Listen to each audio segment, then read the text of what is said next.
You're live. Okay, welcome to Wisdom with Wealth, where we talk about taking care of your money. Today, we have Theresa Pellizzari back to talk to us about life insurance. Welcome, Theresa. How are you today? I'm great. How are you doing, Whitney? I'm doing awesome. Yes, I just got my social media set up here. I don't know if you've forwarded this over to your page. But anyways, happy to be here, and we're going to talk a little bit about some life insurance today. It's the stuff that nobody wants to talk about, but I'd say that probably 2/3 of Canadians do own life insurance, and apparently, statistically, there's been a tremendous amount of life insurance being purchased over the last 4 months during COVID. And the reason for that, they think, is that people have slowed down and they have time to look at their situation. So, with us being advisors, we're always looking at people's life insurance anyway. So we don't need to wait for a COVID event. But it's one of the most misunderstood tools out there. I've been selling life insurance for almost 25 years now. I cannot estimate how many insurance claims I've done. I've had many hundreds of death claims, and it happens to people at any age. So it's really important to make sure that you have enough coverage. I have lots of coverage, and I'm not afraid to say how much I have. And I'm sure that you have lots of coverage too. And there's all sorts of reasons to have it. So tell us what you're going to talk a little bit today about the difference between mortgage life insurance and bank life insurance. Yes. Well, Whitney, thanks for having me join you today. And really think it's fantastic that you have these episodes to educate people and share all your wisdom. And as we all know, knowledge is power, and it can quite often put more money in your pocket. So, and as you mentioned, we are getting more calls than ever about life insurance.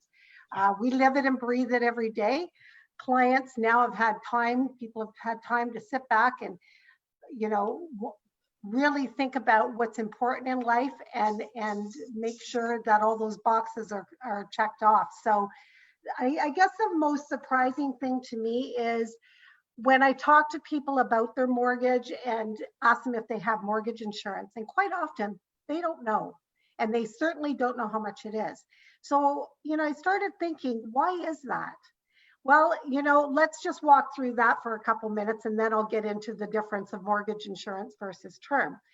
But when we think about buying a house, how busy that whole process is, from finding the right house in the right neighborhood to fit your budget, to get approved, that's no easy task. So all your energy is on that big rock. Then next comes signing all those papers.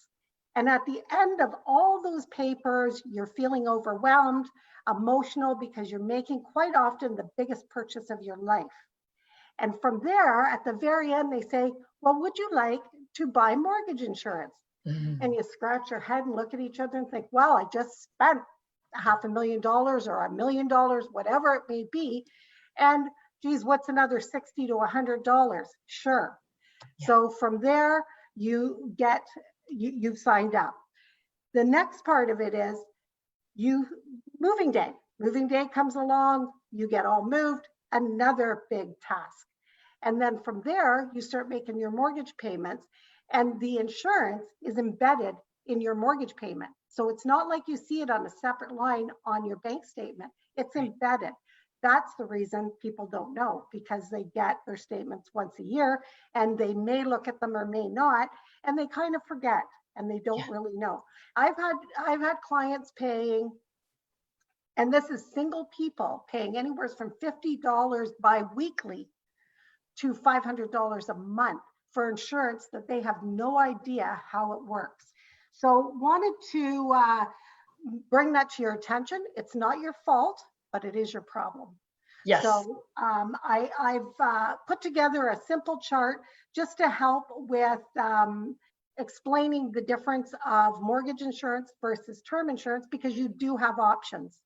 So in front of us now, we have mortgage insurance on the left, term on the right, if that's the way it is for you. If not, you can see which one's which. So mortgage insurance, you start with partial underwriting, which causes a delay in the insurance being issued and paid out, as Whitney alluded earlier. Generally can take 2 to 3 weeks, but because the underwriting hasn't been done, it needs to be complete first. Where with term insurance, the underwriting's done ahead of time and the contract is solid. So we're able to execute that check a lot quicker. The next point is, if I ask people about mortgage insurance and say, well, do you have a copy of the policy? No one has ever had a copy of the policy. They have a generic brochure that's many pages long, and they have maybe a signature page with those 5 questions. With term insurance, you will have the policy delivered to you so you can reference it. It has very clear definitions and it has timelines of how the product works and for how long. The next point, which is huge, is the declining value of the coverage. If you have mortgage insurance and you started at 500,000 and your house is worth 200,000, when an unexpected death comes along, you're really only getting paid, your coverage is only 200,000. It's a balance of the mortgage. Where term insurance, the value is maintained from the beginning till the end of that term. The next is, with mortgage insurance, the beneficiary is the bank. So the bank gets paid. Yes, you no longer have a mortgage, but on the other hand, you do have the option with term insurance to name a beneficiary. And when you name a beneficiary, they get to decide how that money is allocated. They could pay down their mortgage, they could pay it off, they could take a year off and readjust to the changes in their life. It can cover the income of the person that's been lost, whatever suits their situation. And then the final point is the proceeds of paying off the mortgage is kind of goes hand in hand with the other point I made. And as I alluded to on term, you get to do whatever you decide to do with that insurance. So it's a lot more flexible and a lot more guaranteed. Yes. So the other thing is that the mortgage life insurance at the bank is not portable. Okay. So many times people buy a home and then they buy another home and they buy another home, and you have to keep going through that health questionnaire. And then by the time you get to your 5th home or something, you may be in your 50s and you're not passing that health questionnaire anymore because there's something on there that you've had. And again, it's not a full underwriting. The underwriting is done at the time of death.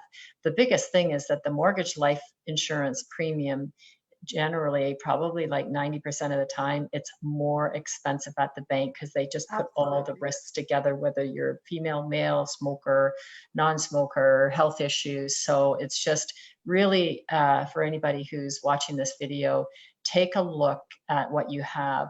Take a few minutes and speak to Theresa. She'll help you. If anything, you're going to save some money and you're going to have by far a better product. It's no good when your house is paid off and then you don't have any money, because sometimes people just don't have any life insurance, but they insure the mortgage, and then the house gets paid off, and then you're trying to figure out how to pay for a funeral.